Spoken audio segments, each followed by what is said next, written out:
top story this week. In England, schools are now censoring children's achievements due to irrational fears that by celebrating their achievements, the pedophiles will get them. The Arizona child protective industry manages to close all of the 6,600 child abuse reports that were previously ignored while snatching nearly 600 kids in the process. In Canada, the Manitoba child protective industry is taking so many kids that they have to keep them in motel rooms. In New York, the child protective industry will soon be able to start using any past reports against you, regardless of whether or not they were substantiated or even investigated. And China is changing the rules to try to get more people to become foster parents. In Minnesota, the child protective industry is going to start conducting random screenings of child protection decisions made by county officials who receive allegations of abuse. In Nebraska, CPS victims in the Grand Island area will be able to tell their stories to researchers who are conducting a study for the state legislature. In Australia, the child abuse hotline is having problems answering the calls. And in Texas, CPS agents are complaining about having too much work.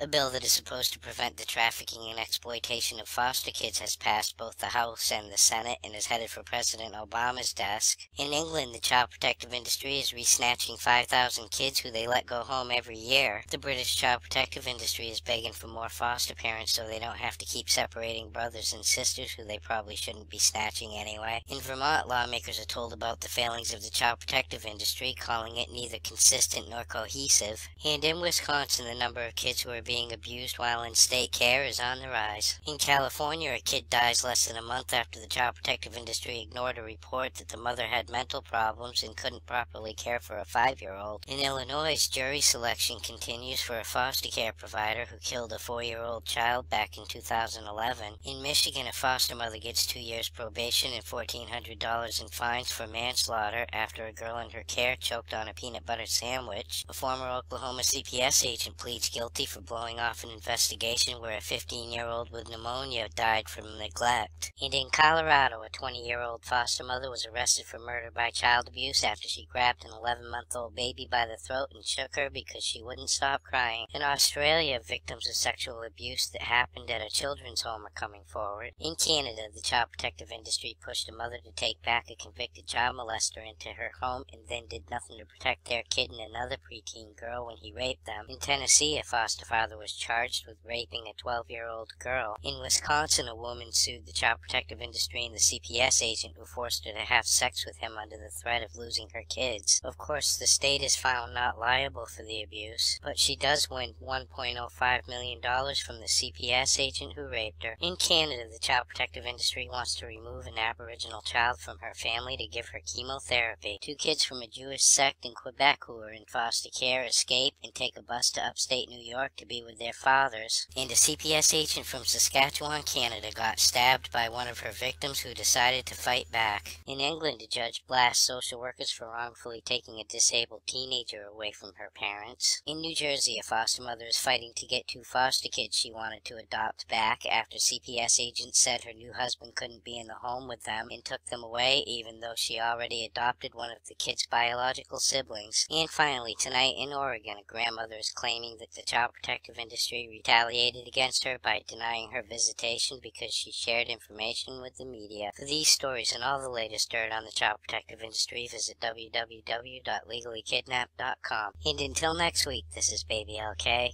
over and out.